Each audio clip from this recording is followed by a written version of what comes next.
What even is time anymore? What are we doing? What are we doing here? If you can't tell by that, I'm not happy that it's daylight savings something again. We fell back. We keep falling back. What are we doing? Why are we still doing this? That means I'm still Kirk. This is still Dumb Test Late. Let's get into another show.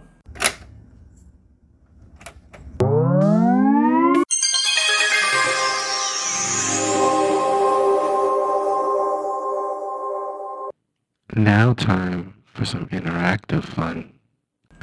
Spooky season is officially over. I'm sorry to announce that. I miss the ghosts. I love the ghosts. But it's over. Today's November 1st, which I'm recording at night because I procrastinated all weekend and it's Sunday night. I had ideas. I'll be listening to my previous spooky season episode, the only one I did this spooky season.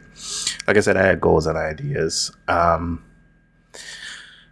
with points to everything going on, it's hard to muster motivation and creativity to create spooky episodes. I had some ideas I was kicking around, but like I did last spooky season last year, I'm going to put them all together in a one mini episode, which is this one.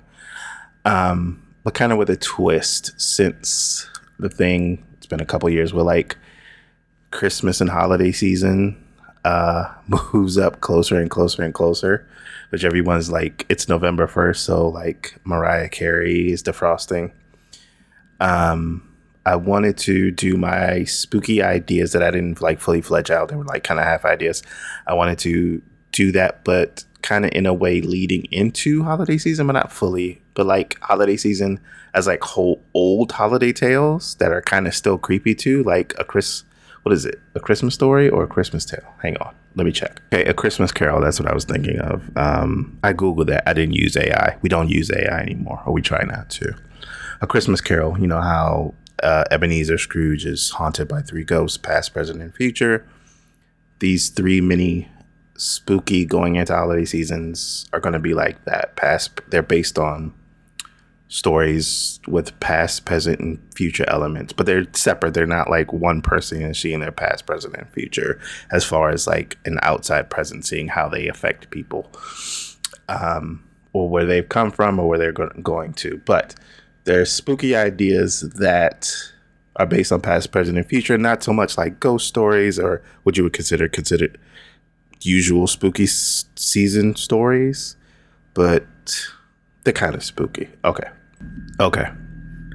So I'm reversing the order. I'm going to start with future for these three mini episodes. And I'm also going back to an old trope that I tried to start but didn't continue with. I was pulling random Magic the Gathering cards that I've collected randomly, buying them randomly on eBay.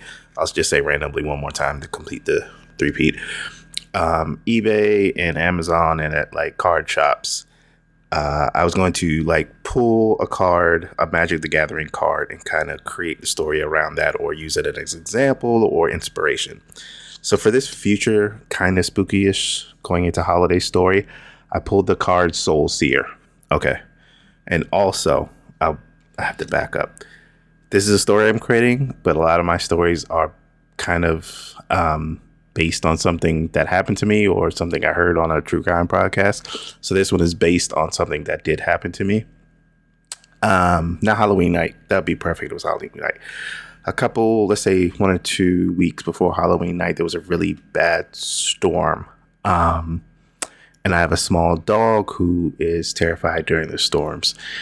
And it's a Chihuahua. So when he gets terrified, he goes into crazy attack mode. And the way he feels like he has to deal with it is by jumping up and yelling, barking and going crazy at the front door. Like he's going to fight the thunderstorm.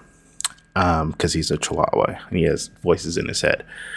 But that's how he deals with it. And there was a thunderstorm. It's a really bad thunderstorm, all night long. So all night long, this little tiny 7-pound Chihuahua was jumping up and barking at the front door like there was someone there.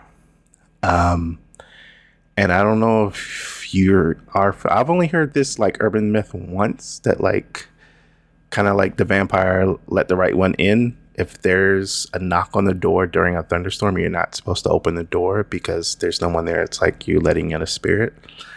And so I'm trying to cover my dog and calm him down, but he's like going crazy and he's kind of whimpering too. He's going from whimpering under the bed, whimpering under me, trying to like cuddle up on me on the bed, and barking and going crazy at the door.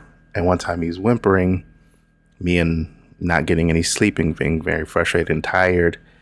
It sounded like I heard a voice say, "Hello there." Middle of the night, I have no lights on. It's thundering and storming. I'm sleep deprived, dealing with this crazy dog. And I don't know if it's him whimpering or I just heard a voice say, "Hello there." Or the worst part is I heard a voice said, "Hello there," that caused my dog to whimper.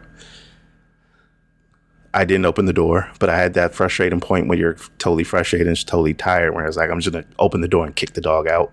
But then I had that thought again from the urban legend: do not open the door during a thunderstorm because you're letting in a spirit.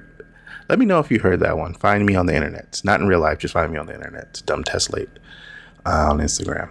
But yeah, that's the kind of the origin of this story. So in my story, it's going to kind of, I totally forgot about this, but then I was listening to it on Halloween.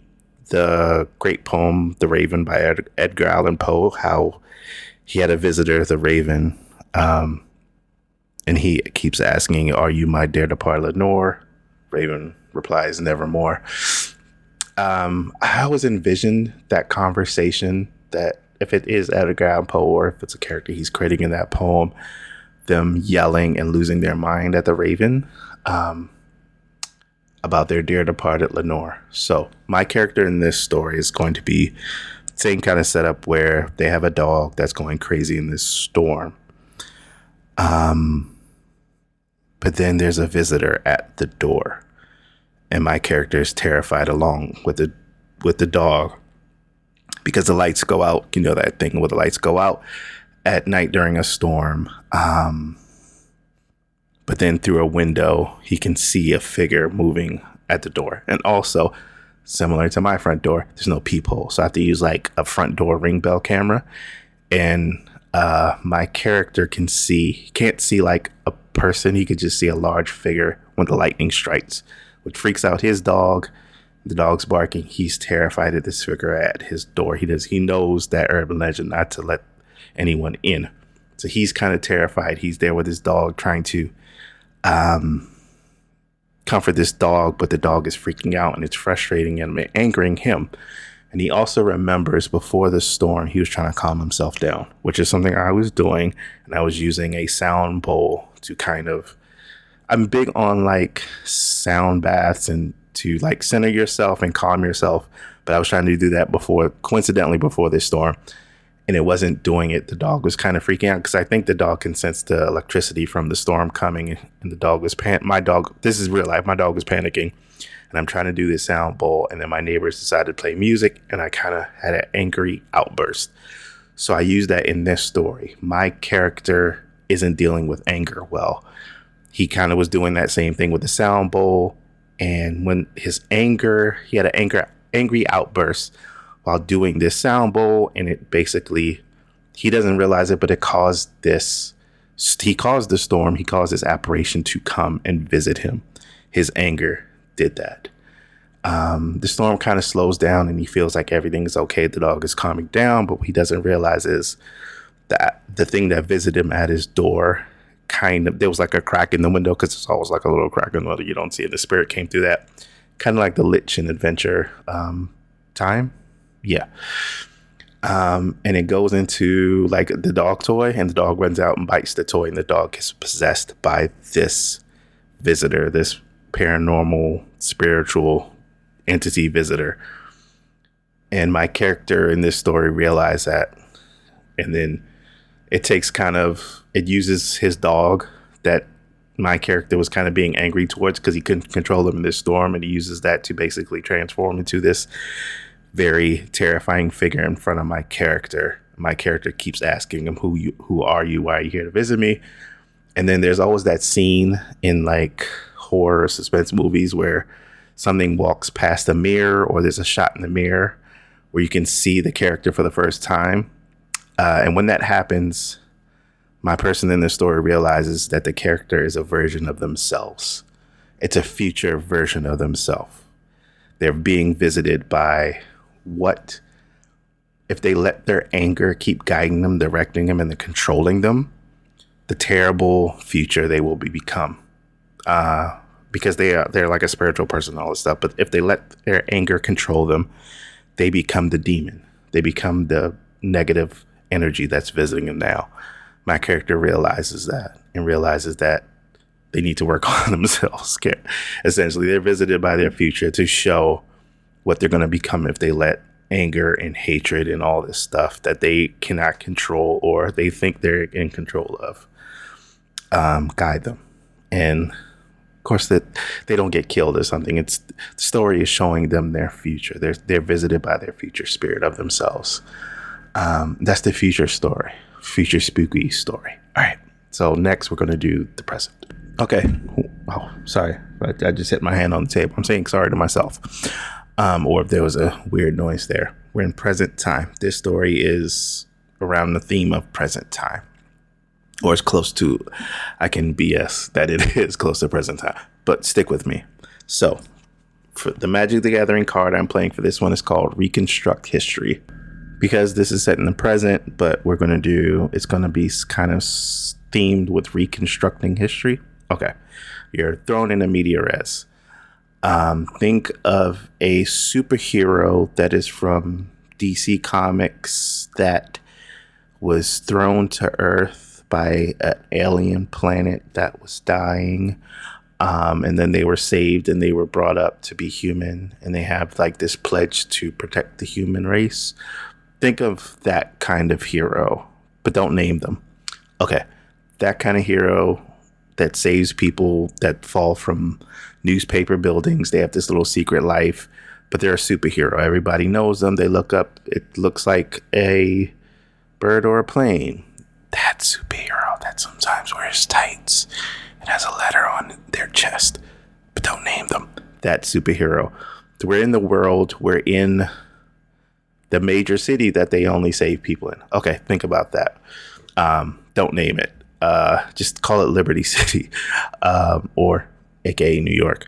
And they're saving people. They're saving cats from trees, or they're stopping bullets. They're doing all of that stuff, and they're widely known for it and widely loved for it. But suddenly something starts happening. The people they're saving are starting to get sick. Not right after he saves them, but like sometime after. And it's starting to look like an outbreak. Like as soon as they're around a group of people, say like someone is shooting and then they jump in with their they're bulletproof and they stop them and all that stuff. The people they save are starting to weirdly get sick. Not like they were hurt by the event, but like they're kind of getting poisoned. And it looks like an outbreak, and they have to do so much. They have done so much stuff for people in this area. This area is starting to get sick and quarantined, and then people start to put two and two together, and then this superhero starts to get blamed for it. And so this hero kind of gets turned on, like people are suing him, or people are saying, "Don't come around me. You're hurting me and my children, and you're poisoning us." Because this superhero is technically an alien. So people are starting to turn on this beloved alien that they once relied on, depend on, and used. But then when it starts to affect them, or the fear of it affecting them, they turn on this alien and want to get rid of him. Wink, wink. This story is about the present. So what is actually happening when this superhero in my story, not those DC stories, when they were being launched in a little pod from their dying planet. Their planet was dying because the big villain that was, the great fight, the good and evil, they were being defeated and they were destroying the planet. And then this one child was being sent here to the Earth and the yellow sun and all this stuff from the powers. But what happened is the villain infected this baby. They knew that was going to happen. They kind of infected this baby with this parasite or something that was a version of the villain that will grow very slowly over time. And in time, after the superhero was here on Earth and saving people, the parasite would go into a poisonous state and start poisoning people on Earth that weren't this superhero, because the superheroes are alien. They weren't the same creature, I should say, make it easier. And so people start turning on this superhero because the villain, before they were defeated, before that other planet was defeated, said, "You'll never be rid of me." But they thought they were. There's this whole backstory about they destroyed the plan to destroy this villain, but the villain was like, "You'll never be rid of me, no matter what you do." This is how he gets back at the superhero family that sent the superhero to Earth. And so people are starting to get poisoned. Regular humans start getting poisoned. They turn on the superhero, and they're making him into a villain. And they don't want his help. They want to get rid of him, and there's this whole crazy controversy. And the superhero doesn't realize that's what's happening. But at the last moment, superheroes kind of at this very low state, and they want to destroy themselves and just leave. The villain shows themselves to the superhero and says, "Like I said, you'll never be rid of me. I turned everyone who pretended to love you against you. The minute that they saw you for who you were, not one of them, they'll turn against you." Wink, wink. Like people who weren't even poisoned, they believed in the hype and the mob mentality of hating this hero that they once loved. As soon as something happened that they had one person or a couple of people got poisoned, they turned him into the villain, and the villain kind of wins in this story because he successfully was never gotten rid of. He turned the hero into a villain, into himself.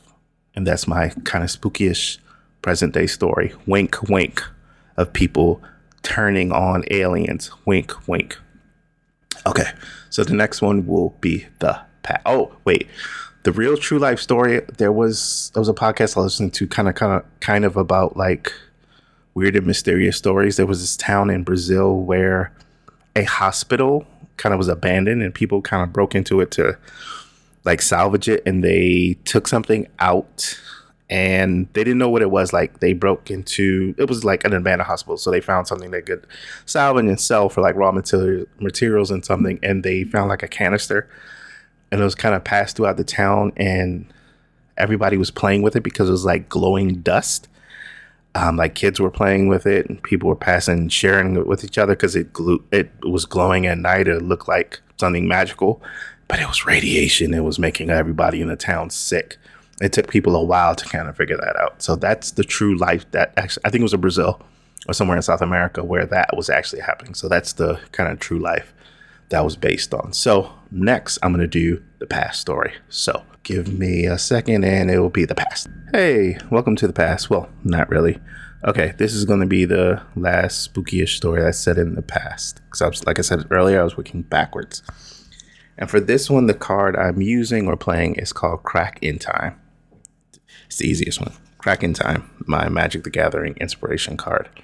So, well, we're not in the past. We're in the present.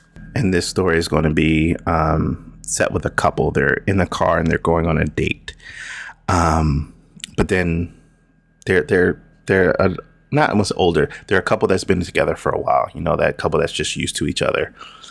And they're kind of tired of each other, tired of the routine. And they're kind of forcing themselves on this date. This kind of like, when you have to go on a date during a holiday just to like, oh, you want to do something? Yeah, let's do something. And they kind of get into a really big argument during this date.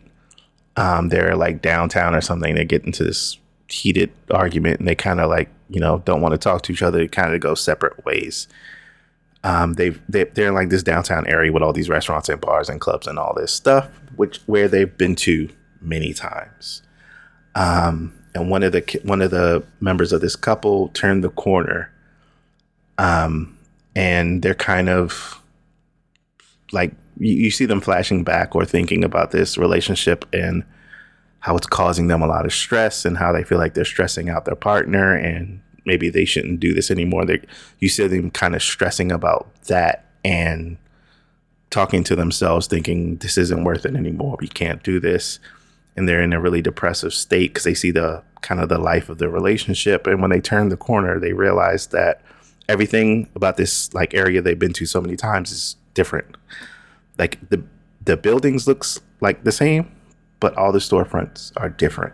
And it's like the time has changed. The people all look different. The cars look different. And what they don't realize is something happened when they turned the corner and they're in a different time. They've basically time slipped. And when they look back around the corner, they can't see their partner anymore. There's like different people there. And they like continue walking like this isn't right. Like something's not wrong. And they start to get yelled at. And they realize people are yelling at them. And they're kind of chasing them. They don't know what's going on. But the time slip they jump to, let's say this, it's not a good time for them to be in for the majority of this town. Like say they jumped back 50 or 60 or 70 years ago, and the town they're in is not friendly to people like them. And so they're basically in a nightmare. They realize they're in the past, and people aren't being friendly to them, and they're kind of being chased, and they're running, and they're looking for their partner because that's all they can think about. That they're not even worried about their own safety. They're worried about their partner's safety, and they want to find them again. But they're super lost, and they're being chased now, and they're terrified. And there's like all the storefronts are closed. Usually everything is open, but they see this one store.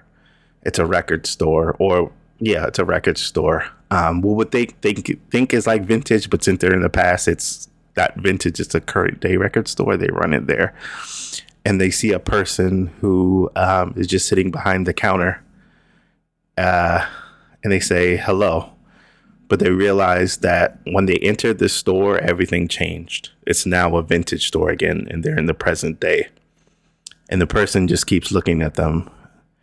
And wink, wink, the person behind that counter is Cole, my hero from the Insecta story. They found their home base record shop. And they're trying to explain to Cole what's going on. And Cole just looks at them and is like, yeah, I know, you time slipped. Because Cole is the hero. Cole sees all the time slips and all the dimensions. Cole knows what's going on. The person doesn't realize who this is. Why would they? And they're like, I can't find my partner. I time jumped. And Cole's like, I know. Like, if you go back outside, you'll be in the past again and you'll probably be killed. And they don't believe him. But then when they do that, they step outside the store, they time slip again, and they're being chased again. But when they step back through the store, things are back to the present. And Cole's like, yeah, see, I told you. And so they're like freaking out. They are like, where's my partner? I need them to be safe. I need to find them. I hope nothing happens to them. And remember, this is a record shop. So Cole's like, what? Like, you need to create a link between you and them for them to find you. And they were like, how do I do that? And Cole's like, you got to sing. And then they just look confused, like, what? I don't sing. It's like Cole just looks at them and like, you got to sing. Cole looks to the owl. The owl that's Cole's sidekick on the counter is like, nods at them. It's like, yeah, they agree. You got to sing. Until they start singing like one of their favorite songs, like one of their, their song, their earlier songs that they slow dance to and all this stuff. And now they're singing that, and Cole is asking them questions about like why this song is important to them or this side of the couple, this one partner of the couple. And in between of them singing the song, they're saying, we met, this song was playing, and we slow danced, and time stood still. And they're telling this whole cute story, their whole cute meet. And they don't realize that they're so distracted that the partner also time slipped, but is walking past. They times to a safer time, so they're not being chased or something. They're like on the other side of the street. And when they walk past the storefront, they see the past version of their partner kind of quietly singing this song in an empty store, slow dancing, like, and reminiscing with Cole about why this song was important and why their partner's important. And they start to have this like cute moment, and the partner's walking past the store. Cole makes eye contact with them and tells them to come in. And when they come in, The partner who was singing doesn't realize it. Cole kind of tricks them to keep going to make it a sweet moment. And when they turn around, finally, the partner sees the partner they were worried about, and they hug and have a great moment. And when they open their eyes after hugging, they're in the present day. And Cole is still there. And Cole is like clapping and playing like on a vinyl record, their favorite song. And it's a sweet moment. And Cole's like, don't stop, keep dancing. And they hold each other and slow dance. And it plays out. And that's past spooky story. That's kind of sweet.